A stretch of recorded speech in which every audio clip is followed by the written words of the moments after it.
नमस्कार, आप देख रहे हैं देशोन्नति न्यूज और आपके साथ मैं हूं देवाशीष कुमार। आज हम बात करेंगे इस वक्त देश के सबसे ज्वलंत मुद्दे के बारे में। जी हां, उस मुद्दे के बारे में जो जुड़ा है छात्रों के हित से, जो जुड़ा है छात्रों के सरोकार से। हम बात कर रहे हैं नीट परीक्षा की। जी हां, हालांकि सुप्रीम कोर्ट ने इसमें हस्तक्षेप कर लिया है और हस्तक्षेप के बाद कहीं ना कहीं इस पूरे मसले का समाधान भी निकालने की कोशिश की जा रही है। लेकिन जरा सोचिए उन बच्चों पर क्या बीत रही होगी जो बच्चे पिछले 1 से 2 साल पहले इस परीक्षा को देने की तैयारी कर रहे थे और इस परीक्षा का परिणाम जब आता है तो उनको पता चलता है कि यह पूरी तरह से लीक हो चुका है। आप सोचिए, दिन रात एक कर अपने सपनों को सुनहरा भविष्य देने के लिए जिन बच्चों ने इस पूरे परीक्षा में मेहनत की, ऐसे पेपर लीक हो जाते हैं तो उन बच्चों पर क्या कुछ बीतता है। और आज इस पूरे मसले पर हम बात करेंगे।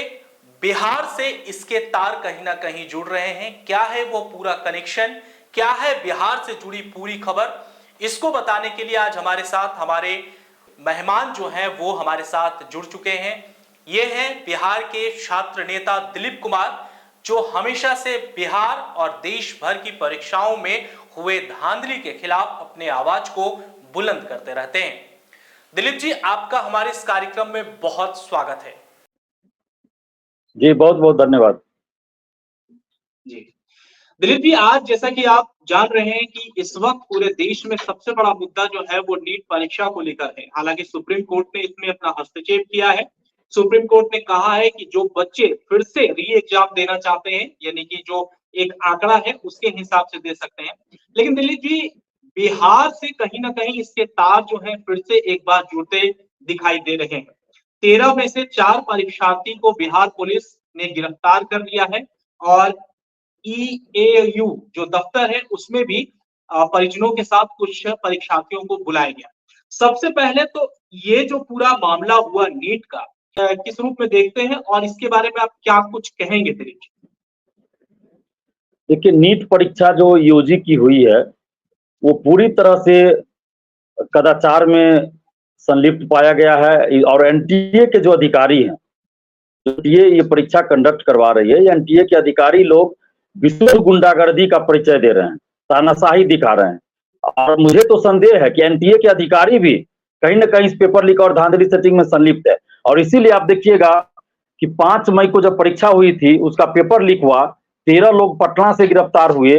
पटना पुलिस ने शास्त्री नगर थाना में एफआईआर दर्ज किया, जिसमें स्पष्ट रूप से लिखा हुआ है कि पेपर लीक कर परीक्षा में ये बैठे थे, जिसका साक्ष्य है। और इसलिए उनको अरेस्ट किया, सभी जेल भेजा गया।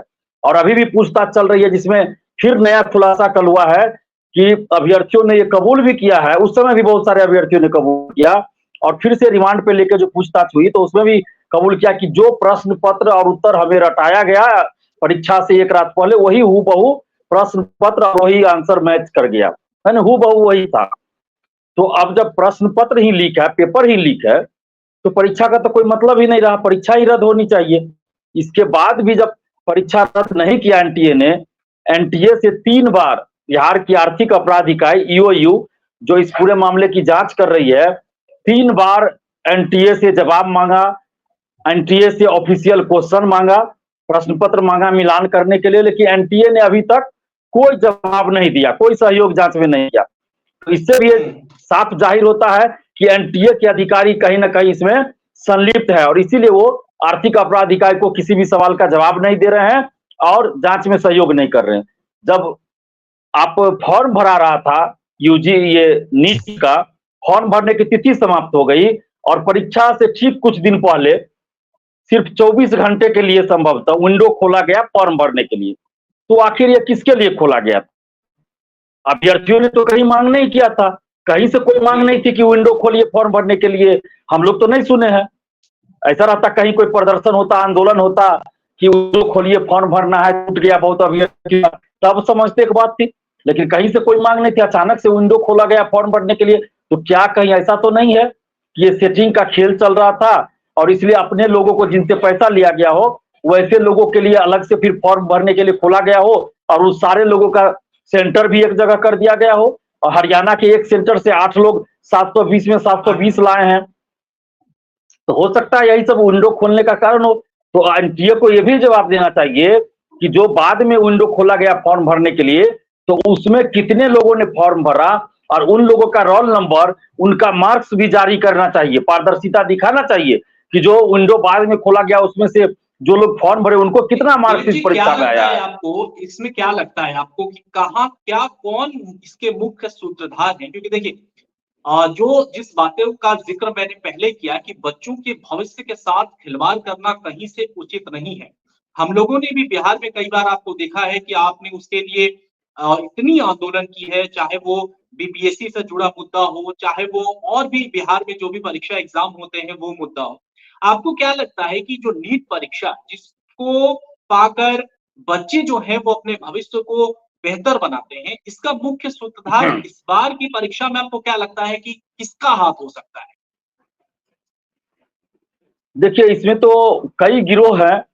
इसमें सेटर है, दलाल, कुछ कोचिंग माफिया भी है, कोचिंग शिक्षक, और उसके बाद कुछ अधिकारी भी हैं इस पेपर लीक में। और इसमें आप देखिएगा कि कुछ लोग ऐसे भी हैं जो बिहार में कुछ दिन पहले 15 मार्च को जो बीपीएससी टीआरई 3 शिक्षक भर्ती का पेपर लीक हुआ था उसमें भी संलिप्त थे। 1 अक्टूबर 2023 को सिपाही भर्ती का पेपर लीक हुआ बिहार में, उसमें भी ये लोग संलिप्त थे। तो कुछ ऐसे गिरोह हैं जो लगभग हर परीक्षा का पेपर लीक कराने में शामिल रहते हैं, और इसमें बिहार के कुछ गिरोह हैं, ये बात सही है। बिहार के भी गिरोह हैं, राजस्थान के भी हैं, और भी कुछ जगह के हैं, गुजरात के भी हैं, लेकिन बिहार के तो हैं। चूंकि मैं बिहार का निवासी हूँ, बिहार में बहुत सारा हम आंदोलन किए, तो बिहार के बारे में हमें ज्यादा जानकारी है। बाकी अन्य राज्यों में भी है, लेकिन उन राज्यों के बारे में हमें ज्यादा जानकारी नहीं है जो मीडिया में आती है खबर। दिलीप जी, देखिए बिहार से ही हर बार जो बहुत बड़े जैसे इस तरह के जो एग्जाम होते हैं, चाहे वो बीपीएससी का एग्जाम हो या फिर कोई ऐसा एग्जाम जिसको बच्चे बहुत परेशानी के साथ देते हैं, हर बार बिहार से कनेक्शन क्यों जुड़ता है? बिहार से इस बार फिर देखिए नीट के कनेक्शन कहीं ना कहीं जुड़ते दिख रहे हैं। तो आखिर इसके पीछे किसकी कमजोरी है कि बिहार से कहीं ना कहीं जो एग्जाम का कनेक्शन होता है पूरे हिंदुस्तान में, उसका कुछ ना कुछ परसेंटेज बिहार से आखिरकार जुड़ ही जाता है? देखिए, बहुत पहले की बात है, 2001-2002 में भी मेडिकल का पेपर लीक होता था। उस समय सीबीएसई मेडिकल हुआ करता था, बिहार का अपना अलग एंट्रेंस होता था मेडिकल के लिए, बिहार सरकार का जो कॉलेज है उसके लिए। तो उस समय भी पेपर लीक और मुन्ना भाई को बैठाया जाता था, यानी स्कॉलर को बैठाया जाता था, वो एमआरसी रंगा जाता था। और उस समय भी कुछ सेटर पकड़े गए थे, जिसमें रंजीत डॉन का नाम है, नालंदा के, तो वो भी पकड़े गए थे। और उसके बाद क्या हुआ कि पहले तो था कि सेटर अपने स्तर पे काम करते थे, लेकिन जब से रंजीत डॉन पकड़ा गया तो तब उन लोगों को लगा कि हमें राजनीतिक संरक्षण की जरूरत है, कि जब हम पेपर लीक या धांधली सेटिंग मामलों में पकड़े जाएं तो नेता होना चाहिए, राजनीतिक पॉलिटिकल ऐसा लीडर होना चाहिए जो हम लोगों को उस समय बचा सके, हमारे लिए ढाल बन सके। और उसके बाद आप देखिए, जो सेटर लोग हैं जो धांधली सेटिंग कराते हैं, पेपर लीक कराते हैं, वो लोग राजनीतिक नेताओं से संपर्क करना शुरू किए। और इन लोगों का संपर्क अब बिहार के बड़े बड़े नेताओं से, सभी पार्टी के बड़े बड़े नेताओं से है। और यही वजह है कि आप देखिएगा, जब भी कोई पेपर लीक बिहार में होता है या कहीं भी होता है, तो जितने भी बड़े बड़े लोग होते हैं वो बच जाते हैं। छोटे छोटे सेटर को पकड़ लिया जाता है, अभ्यर्थियों को कुछ पकड़ा जाता है, लेकिन जो बड़े बड़े कोचिंग शिक्षक रहते हैं शामिल, आईएएस आईपीएस अधिकारी शामिल रहते हैं, कुछ नेता भी रहते हैं शामिल, तो उन लोगों पे कोई कार्रवाई नहीं होती, उन लोगों को बचा लिया जाता है। क्यों? क्योंकि यही जो नेताओं से जो लोग साठ किए रहते हैं, तो ये नेता लोग बचा लेते हैं, क्योंकि हर पार्टी के नेता से ये लोग साठ करते हैं। अब आपका सवाल ये होगा कि नेता से ये लोग साठ क्यों करते हैं? तो बिहार में देखिए नेता को क्या फायदा है, तो बिहार में उद्योग धंधा नहीं है, फैक्ट्री नहीं है, जो भी फैक्ट्रियां बहुत पहले थी वो सब बंद हो गया, कोई नई फैक्ट्री लगी नहीं, तो यहाँ बिजनेसमैन है नहीं। तो ये जो चुनाव जो लड़ते हैं पॉलिटिकल पार्टियां, नेता, हेलीकॉप्टर जो इतना उड़ता है और जो खर्च होता है, तो पैसा कहाँ से आएगा, किन से ये लोग चंदा लेंगे? अगर यहाँ फैक्ट्री रहता तो फैक्ट्री के मालिक को कहते इतना लाख इतना करोड़ दे दो, तुमको सरकार बनने पे फायदा पहुंचा देंगे, दे देते। लेकिन यहाँ तो फैक्ट्री है नहीं, तो पैसा कहाँ से आएगा? तो यही जो पेपर लीक कराता है सेटर सब, कोचिंग शिक्षक, मैं ये नहीं कर रहा हूँ कि सभी कोचिंग शिक्षक, लेकिन कुछ कोचिंग शिक्षक पटना में भी हैं कोटा के भी हैं जो पेपर लीक में संलिप्त रहते हैं। तो ये लोग क्या करते हैं, करोड़ों रुपया बड़े बड़े नेताओं को जाके देते हैं ताकि उनका भी काम बन जाए और इन लोगों को भी काम बन जाता है कि जब कुछ आफत आता है, इन पे मुसीबत आती है, तो ये बड़े बड़े नेता साठगांठ करके बचा लेते हैं। सरकार में रहे तो भी, विपक्ष में रहे तो भी, क्योंकि सभी पार्टी के नेताओं से ये लोग साठगांठ किए रहते हैं। और यही बात होता है, बिहार में बीपीएससी का पेपर लीक हुआ 67वीं का 8 मई 2022 को, मैंने ही उजागर किया था मुख्यमंत्री को भेजकर। तो उस समय भी आया था कि पटना के कुछ कोचिंग शिक्षक शामिल है पेपर लीक में। अभी सिपाही भर्ती का पेपर लीक हुआ, उसमें भी आया कि पटना के कुछ कोचिंग शिक्षक है शामिल। टीआरई 3 का आया 15 मार्च को जो पेपर लीक हुआ, उसमें भी आया कि कोचिंग शिक्षक पटना के कुछ शामिल है। अभी जो नीट का पेपर लीक हुआ 5 मई को, उसमें भी ये बात सामने आ रही थी कि पटना के कुछ कोचिंग शिक्षक शामिल है। लेकिन आज तक पुलिस ने किसी भी कोचिंग शिक्षक का नाम नहीं उजागर किया और न ही किसी कोचिंग शिक्षक पे कोई कार्रवाई किया, ना कोई मतलब अरेस्टिंग हुई, कुछ नहीं हुआ। जो बच्चे 1 साल अपनी मेहनत कर नीट के परीक्षा की तैयारी करते हैं, आपको भी पता है कि कितनी ये कठिन परीक्षा है, कितने कठिन इसमें प्रश्न आते हैं। आप जरा उन बच्चों के मानसिक और शारीरिक कष्ट को समझने की कोशिश, आखिर जैसा कि आप कह रहे हैं, आप ही के कथन के अनुसार यहाँ के कुछ कोचिंग सेंटर वाले राजनेता ये क्यों नहीं समझ पाते? क्यों हम और आप आज देश की जो सबसे बड़ी समस्या है उस पर डिबेट ना कर आज हम एक ऐसे विषय पर डिबेट कर रहे हैं जिसमें कोई गलती नहीं होनी चाहिए थी? क्यों बिहार के लोग पलायन करें? क्यों बिहार में शिक्षा की व्यवस्था अब तक ठीक नहीं हुई है? क्यों बिहार में ऐसे कांडों का खुलासा अगर होता है तो बिहार का नाम दूसरे, तीसरे या पहले नंबर पर आ जाता है? इसमें कहीं ना कहीं कहां हम लोग पीछे छूटते जा रहे हैं दिलीप जी? देखिए, पीछे वही बात है, फिर इसमें राजनेताओं का हाथ है और ये सभी पार्टी के लोग इसमें जुड़े रहते हैं। और यही बात है कि सरकार बिहार में किसी भी गठबंधन की रही हो, मुख्यमंत्री तो नीतीश कुमार जी ही रहते हैं, उप मुख्यमंत्री का पद तो उप मुख्यमंत्री का चेहरा बदलता है गठबंधन बदलने पे, बाकी कोई अंतर नहीं होता है। कोई भी सरकार रहे, पेपर लीक होता रहा है बिहार में और बड़े बड़े शिक्षा माफियाओं, परीक्षा माफियाओं को सरकार के द्वारा बचाया जाता रहा है। और यही वजह है कि पेपर लीक नहीं रुक रहा है और कहीं भी पेपर लीक होता है तो उसमें बिहार का नाम आ जाता है। 2020 विधानसभा चुनाव में हमारे चिराग पासवान जी ने ऐसे सेटर लोग को टिकट दिया था। अभी 2024 के लोकसभा चुनाव में भी चिराग पासवान ने भी यही काम किया है। तो पेपर लीक का पैसा जब खर्च होगा, विधानसभा लोकसभा चुनाव में करेंगे, तो कैसे पेपर लीक रुकेगा? वो तो मनोबल बढ़ेगा। बड़े बड़े अभी भी सेटर सब बचे हुए हैं, घूमते हैं वो लोग, बड़ा बड़ा अपार्टमेंट बना लिया, बड़ा बड़ा होटल बना लिया, बड़ा बड़ा रेस्टोरेंट चल रहा है, जो टूरिस्ट पैलेस होता है वहां पे जाके इन लोग का बड़ा बड़ा होटल बना रहता है। पैसा, अथाह पैसा है ना। एक परीक्षा में पेपर लीक कराकर ये लोग करोड़ों क्या अरबों रुपए कमा लेते हैं। आप सोचिए ना कि ये नीट के पेपर लीक में 40 से 50 लाख में सौदा हुआ एक स्टूडेंट से, 40 से 50 लाख। और जिसको चाहिए कि एम्स में एडमिशन कराना है उसको 80 लाख 1 करोड़ तक देना पड़ा है, जिसको एम्स में एडमिशन चाहिए, यानी कि 720 में 720, उसमें भी सबका एडमिशन नहीं हो पाएगा। तो 1-1 करोड़ की बोली लगी है। बिहार में डीएसपी एसडीओ बनाने के लिए 75 से 80 लाख का बोली लगता है। पहले था 65 लाख, अब बढ़ गया तो 80-85 लाख 90 लाख तक चला गया। दरोगा का 30 लाख चलता है रेट बिहार में, ऐसे ही सिपाही का 10 लाख, सचिवालय सहायक 20 लाख। तो ऐसे रेट, खुला रेट है, मार्केट में चलता है। आप पटना के चल जाइए ना, मुसल्लापुर बाजार समिति, बिहार शरीफ के चाय दुकान पे चल जाइए, नवादा के चाय दुकान पे, कोचिंग संचालक संस्थानों के आगे चल जाए, आपको रेट पता चल जाएगा। हर जगह परीक्षा से पहले आपको ये रेट चलते रहता है। दलाल सब आते हैं, चाय दुकान पे कांटेक्ट करते हैं, कोई रोकने वाला नहीं है उसको, बिल्कुल कोई रोकने वाला नहीं है। खुलेआम धांधली से एक और मामला जो है वो सामने आया है। हालांकि नीट मामले में बीपीएससी ट्रायल जो 3.0 पेपर लीक मामला था, पुलिस के द्वारा यह भी कहा जा रहा है कि जो गिरोह ने इस पेपर को लीक किया था, कहीं ना कहीं नीट पेपर लीक में भी इसी गिरोह का हाथ हो सकता है, ये कहा गया है। आपको क्या लगता है? जी बिल्कुल, मैंने थोड़ी देर पहले मैंने भी ये बात कहा है ना कि कुछ लोग ऐसे हैं, कुछ जो है जो भी लगभग हर परीक्षा का जो पेपर लीक होता है उसमें वो लोग शामिल रहते हैं। कुछ ऐसे गिरोह हैं और ऐसा इसलिए है क्योंकि इन लोग को सरकारी संरक्षण प्राप्त है, राजनेताओं का संरक्षण प्राप्त है और इन लोगों को पता है कि कुछ भी नहीं होगा। अगर नाम आता भी है, गिरफ्तार भी होंगे तो 1 महीना 2 महीना में हम बाहर आ जाएंगे, कोई दिक्कत नहीं होगा। इन लोगों को कोई दिक्कत नहीं होता है। जो सरकारी जॉब में रहते हैं डीएसपी तक, वो पेपर लीक में संलिप्त पाए जाते हैं, 1 महीना 2 महीना में जेल से बाहर आके फिर डीएसपी बन जाता है, फिर वो ज्वाइनिंग कर लेता है। तो कैसे उनको सरकारी पद पे तैनात कर दिया जाता है? तो इस तरह से तो नहीं रुकेगा ना पेपर लीक और धांधली सेटिंग, नहीं रुक सकता है इस तरह से। बिल्कुल, बिल्कुल। अच्छा दिलीप जी, आप क्या और लगता अभी है इस पूरे मामले पर, हाँ, जी कहिए। क्या लगता है कि इस पूरे मामले जी पर अभी आप अभी आगे क्या एक्शन होना चाहिए? हालाँकि आप हमेशा जो है वो इस पूरे मुद्दे को उठाते रहते हैं, छात्रों से जुड़े जनहित मुद्दों को आप आवाज़ बुलंद करते रहते हैं। क्या लगता है इस पूरे मसले पर अब आगे क्या कुछ करना चाहिए?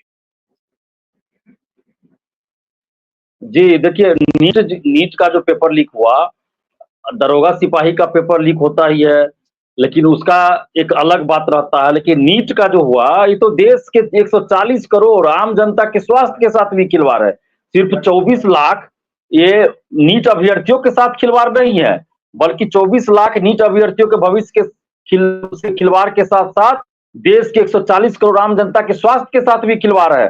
कल को यही जो फर्जी डॉक्टर बनेगा तो ये लोगों का इलाज करेगा। कैसे अब लोगों को विश्वास होगा कि हम जिस डॉक्टर से इलाज करा रहे हैं वो डॉक्टर फर्जी है या सही है? ये तो बहुत बड़ा सवाल देश के सामने है। लेकिन शर्म आती है मुझे कि देश के शिक्षा मंत्री बोलते हैं कि कोई पेपर लीक नहीं हुआ। कैसे एक लाइन में बोल देते हैं देश के शिक्षा मंत्री कि कोई पेपर लीक नहीं हुआ? देश के पीएम चुप बैठे हुए हैं इतने बड़े मुद्दे पे।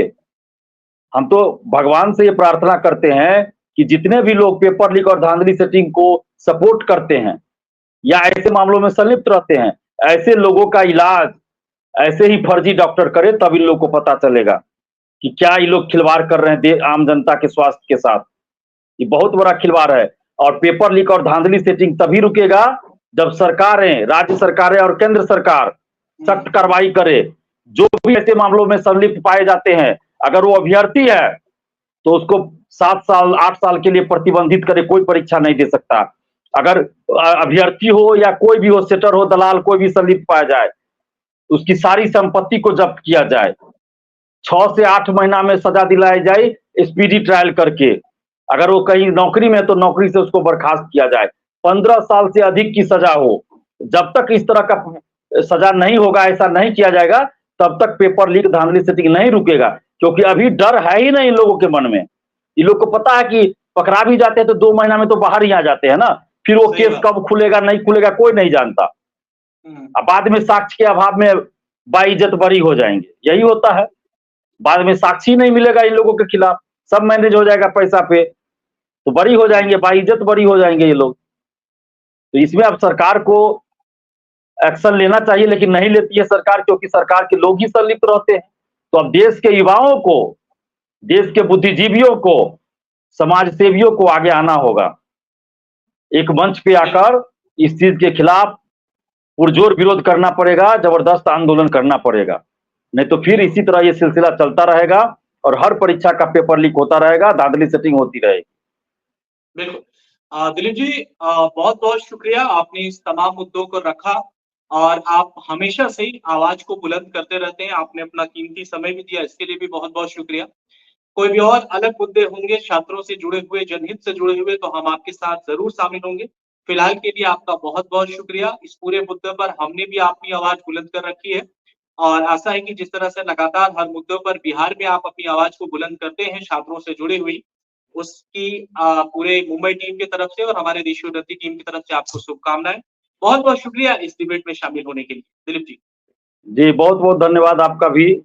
छात्र हित और जनहित से जुड़े मुद्दे को उठाने के लिए जोर-शोर से आपका भी बहुत-बहुत धन्यवाद। तो आपने देखा कि आज इस कार्यक्रम के तहत हमने नीट परीक्षा के उन पहलुओं को जानने की कोशिश की जिसका कनेक्शन बिहार से जुड़ा है। खबर कैसी लगी जरूर बताइएगा। कमेंट बॉक्स में अगर किसी तरह का सुझाव देना चाहते हैं तो हमें जरूर दीजिए। और चलते चलते एक बार फिर से, अगर अभी तक आपने हमारे चैनल यानी कि देशोन्नति न्यूज को सब्सक्राइब नहीं किया है तो सबसे पहले सब्सक्राइब कर लीजिए। देश और दुनिया की तमाम बड़ी और छोटी खबरों को देखने के लिए आप बने रहिए देशोन्नति न्यूज के साथ। मुझे दीजिए इजाजत, नमस्कार।